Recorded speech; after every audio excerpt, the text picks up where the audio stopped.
Así que en la librería lo venden, puede pasar a comprarla si está interesado. Muy bien. Vamos a leer rápidamente ahí en este tema la casa de la muralla, Primera de Crónicas 2:51. Y dice: Salma, padre de Belén, y Jaref, padre de Bet-Gader. Muy bien, vamos a orar entonces. Padre, te damos gracias esta mañana preciosa, porque eres bueno, Señor, porque tu misericordia, Señor, va delante de nosotros, Señor. Te bendecimos y te damos gracias por esta mañana, Señor, que nos permitiste llegar a esta tu casa preciosa, Señor. Te bendecimos, te adoramos y venimos a darte a ti toda la gloria y toda la honra, Señor. Amén y amén. Muy bien, tome su lugar. ¿Cuántos vienen alegres esta mañana? Es la primera pregunta que tenemos que hacernos, ¿verdad? Porque tenemos que traer alegría en el corazón. A pesar de las adversidades, hermanos, siempre el Señor permanece fiel. Amén. Y siempre nos ha sustentado de una manera muy, muy especial. Muy bien, entonces vamos a ver la casa de la muralla. Dice 1 Crónicas 2:51, Salma, padre de Belén, y Jaref, padre de Bet-Gader. Hay unas cosas importantes en cuanto a este nombre. En el diccionario Strong es Bet-Gader, y vamos a ver este significado que tiene esta palabra para poder comprender esta mañana nuestro estudio. Entonces, entre los diferentes significados que tiene esta palabra, tenemos rodear de fortificaciones, circunvalando alrededor, vallado para proteger con garantías. Es un espacio cercado, es un espacio que está cerrado. Poner un muro o muralla, poner una pared, rodear una muralla. Cerco de protección, cerco de setos, cobertura, lugar cubierto. Si usted tal vez dirá, bueno, y todo eso no entendí nada. Pero ahorita vamos a ir poco a poco escudriñando este estudio. Lo importante de todos estos aspectos es entender, hermano, el significado de esta palabra, Bet-Gader, que es de los significados que tiene, porque tiene significados bastante interesantes, bastante importantes para nosotros como hijos de Dios, porque tenemos que entender, hermano, de que Dios siempre trabaja con su pueblo, Dios siempre trabaja con los que le han aceptado como su Señor y como su Salvador. Y entre los proyectos que Dios tiene, hermano, para la vida personal de cada uno, está precisamente el educarnos a través de estas escuelas dominicales para que nosotros podamos entender qué es el propósito del Señor. Porque tenemos que crecer en todas formas, espiritualmente hablando. No podemos solamente venir y sentarnos, sino tenemos que comprender realmente los conceptos, los sentidos de la palabra. Por eso se llama escuela dominical, porque aquí usted va a aprender qué significa cada palabra de la Biblia. Por ejemplo, esta, Bet-Gader o Bet-Gader, significa todos estos aspectos. Y tienen sentido muy, muy importante para nosotros. Vamos a ver, antes de empezar a entrar en el tema, algunos aspectos de lo que es en sí una casa. Casa, todos sabemos que es 4 paredes, ¿verdad? Y un techo. Eso es en términos generales, una casa, 4 paredes y un techo, pero no tienen significado, no tienen sentido para la vida del creyente. No solamente en el estado físico de un edificio, sino en la forma espiritual en la que Dios trabaja también, porque las dos son importantes para Dios. Entonces, dice Génesis 12:1, y el Señor dijo a Abraham: vete de tu tierra, de entre tus parientes y de la casa de tu padre a la tierra que yo te mostraré. Entonces el término casa viene del hebreo bejit, que su raíz también es baná, y su significado es hacia arriba, es edificar hacia arriba. Entonces el Señor le dijo ahí a Abraham: vete de tu tierra, de entre tus parientes y de la casa de tu padre a la tierra que yo te mostraré. Primero vamos a ver que Dios tiene promesas, ¿verdad? ¿Cuántos saben que Dios tiene promesas? Dios tiene promesas, hermanos. Dios tiene proyectos. Dios tiene, ¿cómo le digo yo? Perspectivas. Tiene cosas importantes para nosotros. Entonces tenemos que entender que Dios está trabajando de esa manera. Si no lo podemos entender de esa manera, no vamos a poder entonces entender a Dios. Entonces cuando se habla de Bayit, se entiende una casa de familia. Aquí vamos a empezar viendo lo que significa esto.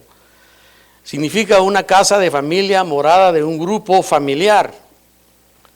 Es la habitación, especialmente de una familia, parentela, parientes, prole, clan. Su significado, la prole va a todos los hijos, clan, los parientes, todo eso comprende una familia, una habitación. En el sentido más simple de casa podemos decir que es una habitación, una vivienda, un hospedaje, una morada, también una cueva, por los que viven en las cuevas, ¿verdad? Templo, palacio.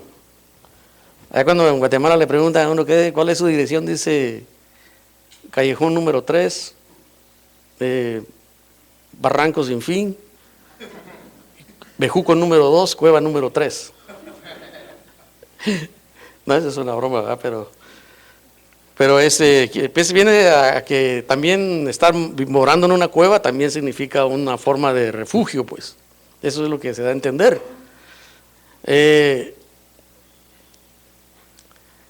La primera letra, y fíjese hermano que lo que estábamos viendo anteriormente aquí en este versículo en Génesis,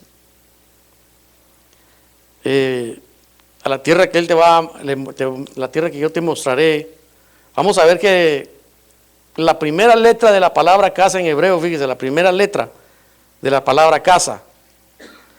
¿Cuál es la primera letra de la palabra casa en nuestro idioma? La C, ¿verdad? Entonces, en hebreo es Bet. O sea, en lugar de C, es Bet. Y esta es la segunda letra del alfabeto hebreo. Y su significado es casa. ¿Sí me está siguiendo? Fíjese, la primera letra del hebreo, la primera letra de la palabra casa es Bet. Y esta es la segunda letra del alfabeto hebreo y su significado es casa y tiene por valor numérico el número 2. Diga número 2. Número 2. Mire, si analizamos esta letra en su sentido, en su contexto, pues vamos a ver algunas cosas de mucha importancia, porque es de aquí donde vamos a iniciar el estudio de esta mañana, pues porque tenemos primero que entender qué es casa y luego vamos a entrar a lo que es la casa de la muralla, el propósito, pues. Ahí en Génesis 2, 22, 24 dice: y de la costilla que el Señor Dios había tomado del hombre, formó una mujer y la trajo al hombre. Por tanto, dice, el hombre dejará a su padre y a su madre y se unirá a su mujer y serán una sola carne. Amén. Fíjese que dice que de la costilla del hombre Dios sustrajo a la mujer. Muchas veces la gente le pregunta a uno, ¿qué hizo Dios primero, el huevo o la gallina? No sé si usted lo ha oído. Y dice uno el huevo y le dice, ¿de dónde salió ese huevo? De una gallina. ¿De dónde salió esa gallina? Se vienen a preguntar de dónde salió el huevo, de dónde salió la gallina, pero si leemos y analizamos este principio, vemos que Dios, a nosotros, los seres humanos, del interior del hombre, el Señor extrajo a la mujer. Entonces no hay pierde, pues. ¿Verdad? Nadie le puede decir de dónde sacó Dios al hombre y de dónde sacó Dios a la mujer y de dónde. Ahí está claramente definido. Entonces, dice que el hombre dejará a su padre y a su madre y se unirá a su mujer y serán una sola carne. Y cuando un hombre se une a una mujer, ¿qué está formando en ese momento? Un hogar. Y en ese hogar, ¿qué hay? Una casa, ¿verdad? Porque ni modo que se case uno y le lleve a vivir al parque o al bajo del puente, no. Uno sabe que tiene que prepararse para tener un lugar donde llevarla. Entonces, el inicio de toda casa está en dos personas, en un hombre obviamente y una mujer. Entonces vemos ahí en Génesis 22, 2, 22 y 24, dice que en su desarrollo como matrimonio, esposa y esposo, tiene que haber un desarrollo. Procrearán hijos, padre, y pasarán a ser padre y madre y serán una familia. Ese es el término casa, esa es la forma correcta que Dios establece un hogar. Dice, dejará a su padre, a su madre, se unirá a su mujer, y obviamente como resultado de eso, pues habrá el proceso de llegar a ser padres, a tener hijos, y entonces ya empezar a formar una familia. Dice en Génesis 4, 1, 2, dice, y el hombre conoció a Eva, a su mujer, y ella concibió y dio a luz a Caín, y dijo, he adquirido varón con la ayuda del Señor. Y en el versículo dice, y después dio a luz a su hermano Abel, y Abel, dice, fue pastor de ovejas, y Caín, dice, labrador de la tierra. Y adquirieron bienes, mire, eso trae también bendición. Adquirieron bienes que mostrarán en esa prosperidad, en ese sentido de lo que es casa. Es decir, fíjese que desde el principio, cuando vemos la palabra casa, cuando Dios lo definió para una pareja, como vemos el caso de Adán y Eva, que empezaron a ser pareja, ellos empezaron a formar un hogar. Nosotros de igual manera empezamos a formar un hogar, empezamos a tener hijos, empezamos a tener familia, y por consiguiente detrás de todo eso, hermano, Dios está preparando una manera de proveernos un empleo, un trabajo, para que así podamos nosotros adquirir bienes, ¿verdad? Porque es necesario tener un amueblado de sala, un comedor, en fin, todo lo que representa un hogar, porque ya ve que cuando uno se recién casa a veces no tiene ni cama, ¿verdad? Tiene que quedar uno en el suelo. Te voy a hacer un café, le dice en la mañana, y no tiene ni cafetera. Cuando se da cuenta, no tenemos cafetera. Te voy a hacer unos huevitos, y no nos regalaron ollas ni sartenes, ¿verdad? Entonces, es difícil, ¿verdad? Así es el matrimonio. Cuesta, pues. Y uno se va dando cuenta en el camino que, caramba, me falta esto, me falta el otro, me falta aquí. Y es una cantidad de cosas, hermano, que parece que no tuvieran sentido, pero que son importantes, pues, para un hogar, ¿verdad? Entonces, así es como Dios empieza entonces a rodear de bienes a sus hijos, a sus amados, usted y yo. Amén. Muy bien. Entonces dice Deuteronomio 25, y los oficiales hablarán al pueblo diciendo, ¿quién es el hombre que ha edificado una casa nueva y no la ha estrenado? Dice, que salga y regrese a su casa, no sea que muera en la batalla y otro la estrene. Aquí se pone más cardíaco el asunto, ¿verdad? Imagínese que usted haga su casa y shkamik, o ¿cómo dice?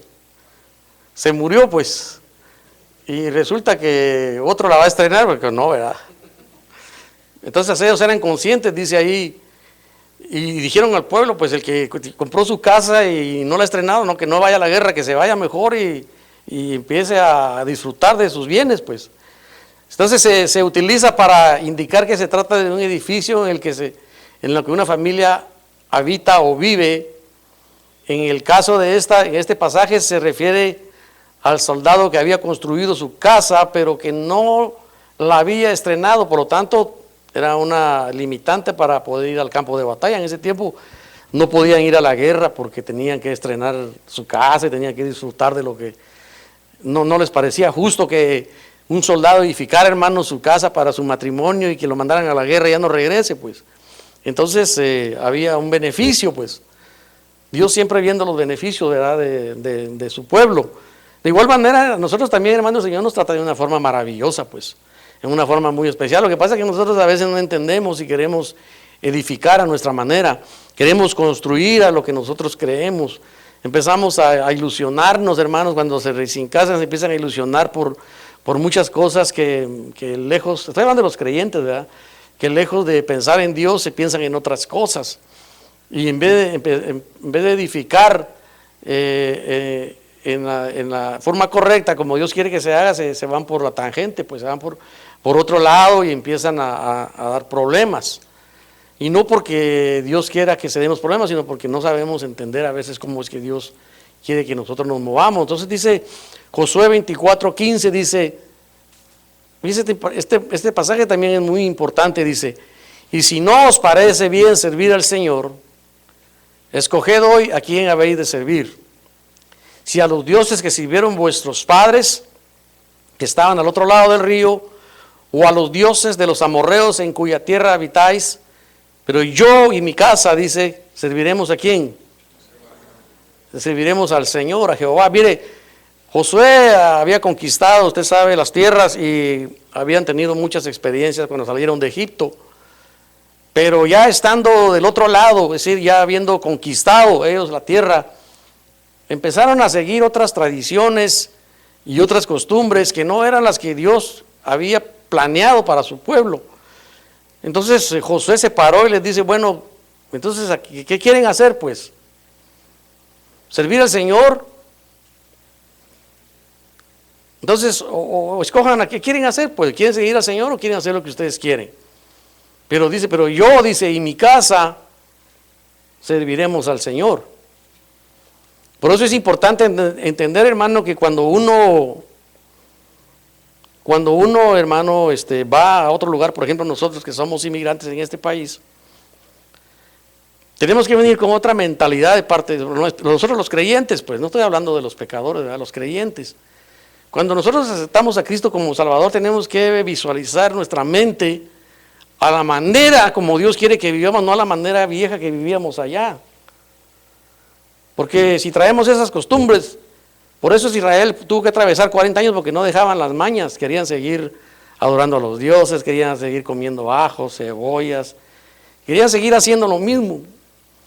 Igual nosotros venimos aquí, queremos seguir celebrando las mismas fiestas, queremos celebrar todo, menos venir a la iglesia, ¿va? Entonces tenemos que dejar nosotros esas costumbres y bueno, mi casa y yo serviremos a Jehová. ¿Y qué significa servir a Jehová, hermano? Dejar de ir al estadio por venir a la iglesia, dejar a la comadre, al compadre. Los que tuvieron, pues yo gracias a Dios nunca fui compadre ni comadre ni nada de nadie porque no me gusta eso. Pero decir, tenemos que buscar la manera de servir al Señor. Entonces dice, la casa comprende todo lo que está bajo la autoridad y administración de cabeza o patriarca. Es decir, Josué tenía ahí, hermano, la autoridad de parte de Dios y la administración de parte de Dios de decirles a su pueblo, bueno, muchachos, Dios nos sacó de allá, entonces, ¿qué quieren? Ya pasamos del desierto, ya el Señor nos dio bendición, ya destruyó a los enemigos, ya nos dio esto, ya nos dio lo otro, y ustedes siguen en las mismas, entonces, ¿qué quiere pues? Tuvo que tomar una decisión. Entonces, dice que cuando Josué dice que anunció esto, dice, está mencionando que todo el que está bajo autoridad o administración estaría a servicio pleno del Señor, no a medias, pleno del Señor. Ustedes no estamos llamados a medias, hermanos. Si alguien todavía piensa que está llamado a medias, está equivocado. Está llamado a servir plenamente al Señor, en todos los sentidos de la palabra, porque Dios quiere creyentes maduros. Dios no quiere creyentes tibios, dice, los tibios los va, dice el Apocalipsis, a vomitar de su boca. Entonces, Josué tuvo que tomar una decisión ahí. Entonces, dice aquí el estudio que recordemos también que el Señor, que el ganado y los granos de su prioridad le servían de ofrendas para cuando se acercara, dice, cuando se acercara en el culto al Señor. Si el primer mandamiento es, dice, amar al Señor tu Dios con medio corazón y con medias fuerzas. Así dice. ¿A cómo dice? Con todo tu corazón y con todas tus fuerzas. Entonces Josué también dispuso en su corazón hacerlo con todo. Por eso cuando alguien se casa, hermano, dice, se tiene que definirse, bueno, nos vamos a casar, pero el que tiene la autoridad, pues el que es hijo de Dios legítimo, sea el hombre o sea la mujer, Le tiene que decir al pretendiente, pero yo y mi casa vamos a servir a Jehová. Porque si el otro no quiere, hermano, se va a meter en unos problemas muy grandes. Entonces tiene que decirle, bueno, yo y mi casa, o sea, tú si quieres casarte conmigo, vamos a servir a Jehová. Si no, no. Pero muchas veces dice, no, yo no me gusta eso del evangelio. Siempre van a haber contras, ¿verdad? Siempre van a haber, porque uno, hermano, en su naturaleza, y aunque usted me diga que no, uno sabe que si se mete al evangelio va a dejar el pecado y no quiere.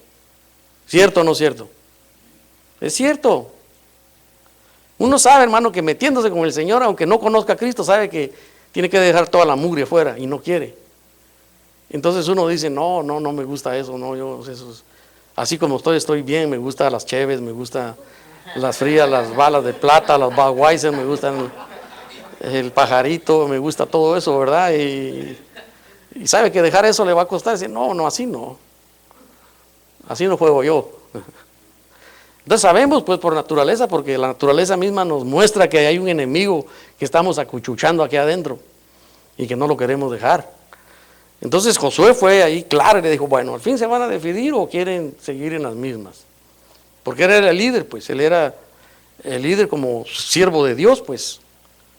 No que el pecador le venga a decir a usted, bueno, o te vienes al Catholic Church o no. Entonces ahí está mal, porque ese no está bajo la autoridad de Dios, pues. Ese está bajo la autoridad de otro Dios. Amén, sea la religión que sea. Éxodo 12:7 dice, y tomarán parte de la sangre y la pondrán en 2 postes y en el dintel de las casas cuando lo coman, dice ahí, cuando lo coman. Y Éxodo 12:13 dice, y la sangre os será por señal en las casas donde estéis, y cuando yo vea la sangre, pasaré sobre vosotros, y ninguna plaga vendrá sobre vosotros para destruirlos, cuando yo hiera la tierra de Egipto. Mire, las casas de familias son importantes para Dios. Y más cuando se trata de su pueblo y de sus hijos.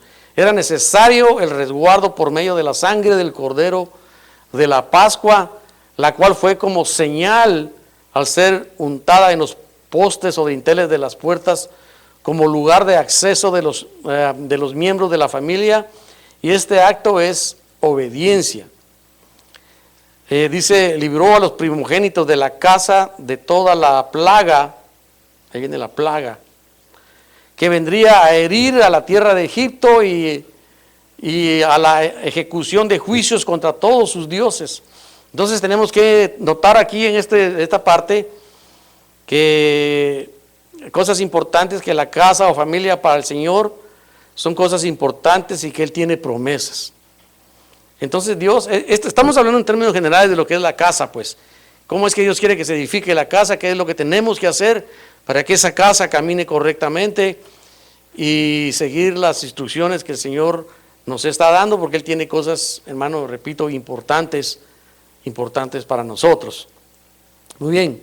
Levíticos 14, 34 y 36 dice, cuando entréis en la tierra de Canaán que yo os doy en posesión, y ponga yo una marca de lepra sobre una casa en la tierra de vuestra posesión, el dueño de la casa irá y le avisará al sacerdote. Algo así como la marca de la lepra ha aparecido en mi casa.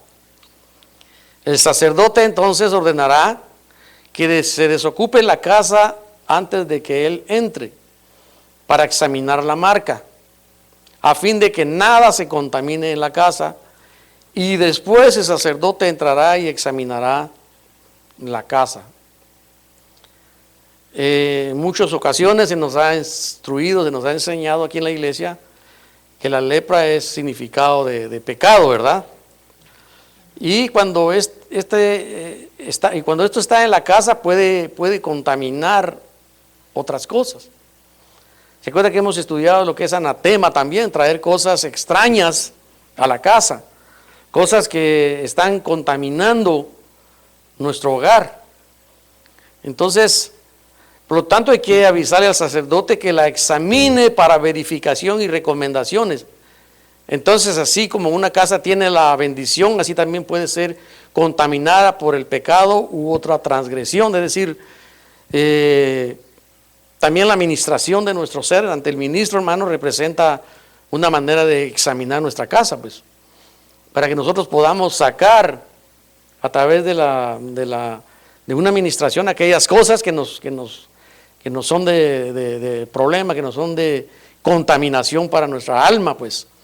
Entonces nosotros tenemos que velar que en nuestra casa, literalmente hablando, físicamente, no haya cosas desagradables que metamos y que estén contaminando, porque cuando contamina, hermano, contamina todo, pues contamina el esposo, a la esposa, los hijos, hasta el trabajo, hasta todo se contamina. Entonces hay que tener cuidado, ¿verdad? Y cuando ves internamente, una administración para que uno sea liberado, ¿verdad? Sea limpio de esas contaminaciones. Muy bien, ahora sí vamos a entrar a lo que es la casa de la muralla. Vamos a empezar el tema. No, en serio, no estoy jugando, no me estoy riendo, nomás me da risa. Mire, la casa de la muralla, dice Ezequiel 13:5. Esta es una casa pues amurallada, ¿verdad? La primera era simplemente lo que es una casa, cómo está compuesta una casa, que está compuesta por miembros, por el esposo, la esposa, los niños, cómo hay que cuidarla, cómo hay que tomar responsabilidad de ella, como patriarcas, como líderes, cómo ministrarla, cómo limpiarla. Y ahora vamos a ver qué es casa de la muralla. Dice, no habéis subido a las brechas que habéis levantado, pero voy a empezar de nuevo. No habéis subido a las brechas, dice, ni habéis levantado un muro alrededor de la casa de Israel para que pueda resistir en la batalla en el día del Señor. Entonces, esto figuradamente habla de los falsos profetas que no construyen muros de verdad y de justicia en el día de la batalla. El Señor no encontró a ninguno que puesto en la brecha delante de él estuviera a favor de destruir la tierra. Tal vez ahorita no me entendió nada, ni yo tampoco, pero ahorita le voy a explicar. No, yo sí entendí pues, pero usted tal vez todavía no. Lo que quiere decir Ezequiel ahí, porque yo leímos todo, vamos a leer una parte del contexto de lo que se refiere a esto, pues, porque si no, no entendemos, ¿verdad? No estoy diciendo que usted no entiende porque no tiene capacidad, no, porque si no entendemos lo anterior no podemos comprender, ¿verdad? Dice ahí en Ezequiel 22:30, busqué entre ellos algunos que levantaran un muro y se pusiera en pie en la brecha delante de mí a favor de la tierra para que yo no la destruyera. Dice, pero no lo hallé. Luego en Ezequiel 13:13 dice, y vino a mí la palabra del Señor diciendo, hijo de hombre, profetiza, dice, contra los profetas de Israel. El Señor dijo, repito, hijo de hombre, profetiza contra los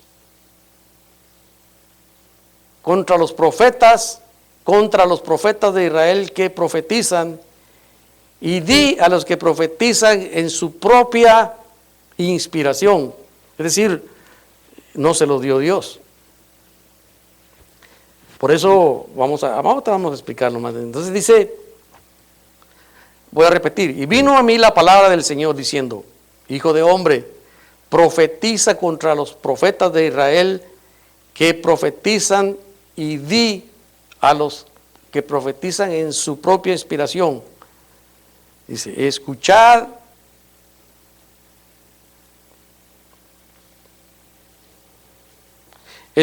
palabra del Señor. Así dice el Señor Dios. Ay de los profetas necios que siguen su propio espíritu y no han visto nada. Como zorras entre ruinas han sido tus profetas, oh Israel. No habéis subido, dice, ahí viene el verso, no habéis subido a las brechas ni habéis levantado un muro alrededor de la casa de Israel para que pueda resistir en la batalla en el día del Señor. han visto falsedad y adivinación mentirosa. Los que dicen el Señor declara, cuando el Señor no ha enviado, cuando el Señor no los ha enviado. No obstante, esperan el cumplimiento de la palabra. No habéis visto una visión falsa y habéis hablado una adivinación mentirosa cuando decís, el Señor declara y yo no he hablado. Es decir, se levantan a veces cosas espiritualmente que se dicen que Dios no dijo. Es decir, alguien puede decir algo. Por ejemplo, a mí me dijeron una vez, el Señor me dijo que dejes tu trabajo para que venga los viernes. Como dice el hermano pastor. Entonces les dije yo, pero a mí no me ha dicho nada, pues. Sorry, excuse me, pero... luego este señor se quedó sin empleo a las 2 semanas y cerró la compañía. Es decir, cuando alguien realmente... hay que tener cuidado, pues, cuando alguien dice algo, porque tiene que ver si realmente es inspirado por Dios. O sea, aquí estos dicen no subieron a las brechas ni levantaron un muro alrededor de la casa de Israel, porque los profetas que habían dicho cosas que Dios no había dicho. Habían hablado, habían profetizado cosas que Dios nunca dijo que profetizaran. Habían tenido, dice ahí, visiones y sueños que Dios nunca les había declarado. Dice adivinación mentirosa, visiones falsas. Entonces, cuando vamos a la casa de la muralla, tenemos que empezar a ver entonces cómo vamos a amurallar nuestra morada física y nuestra morada espiritual, pues, porque dentro de lo físico está lo más importante que lo espiritual. Es decir, si lo espiritual, hermano, se desarrolla bien, lo material, hermano, se va a ir empezando a desarrollar bien también. Pero cuando queremos meter lo material primero y dejamos lo espiritual, hermano, como que pareciera que va bien la cosa, como que va viento en popa, ¿verdad? Va viento en popa, pero estamos descuidando, hermano, que lo espiritual lo estamos dejando por un lado, y resulta que cuando ya supuestamente llegamos a la cima, ¡bum!, nos venimos de pique, ¿verdad? Porque no supimos empezar realmente, o no pusimos edificar correctamente. Entonces, levantar un muro alrededor implica el resguardar las cosas de valor que hay, que se encuentran dentro de la casa, que es la familia y los bienes.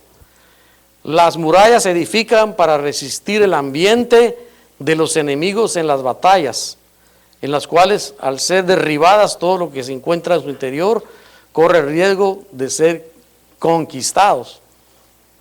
Es como que usted estuviera en su casa y viene una tormenta y cuando se despierta ya no hay, todo se lo llevó. Ya no hay pared, no hay techo, no hay nada. Usted queda a expensas de que el huracán se lo lleve también, vaya a parar a saber a dónde. Entonces, esa es la manera en que si descuidamos, el enemigo puede conquistar nuestras áreas que tanto nos ha costado, hermanos, ir conquistando nuestra alma, pues. Tal vez ya dejamos de fumar. Bueno, yo no fumo, ¿verdad? Pero el que fuma o el que fumó, y tal vez dejó de fumar, le costó, y uno sí, uno no, uno sí, uno no, mañana sí, mañana no. Y al fin lo dejó, y lleva un año, y de repente descuidó eso, hermano, y empieza otra vez.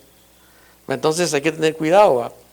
Dice, son destruidos o tomados como esclavos de guerra. Por lo tanto, nosotros debemos de construir muros que rodeen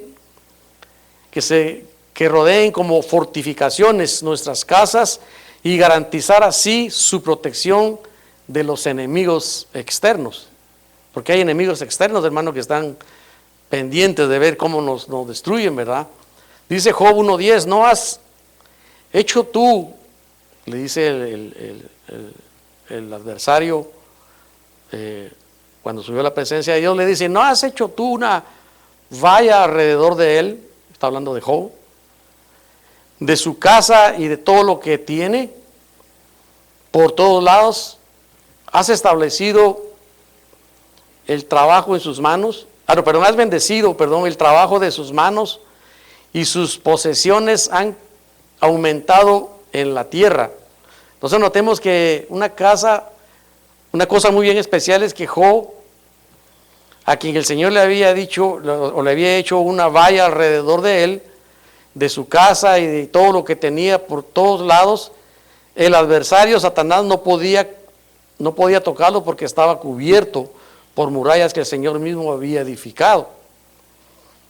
Ahora, conociendo esta bendición, en Job nos toca pedirle al Señor que sea Él quien construya murallas para circunvalar nuestra casa y estar seguros de que nuestros adversarios como león rugen o que andan como león rugiente para devorarnos y devorarnos a nuestra familia. Mire, hermano, es decir, nosotros tenemos que poner todo nuestro ser integral, todo nuestro entendimiento, nuestra capacidad como hijos de Dios para edificar bien nuestras casas, nuestras murallas.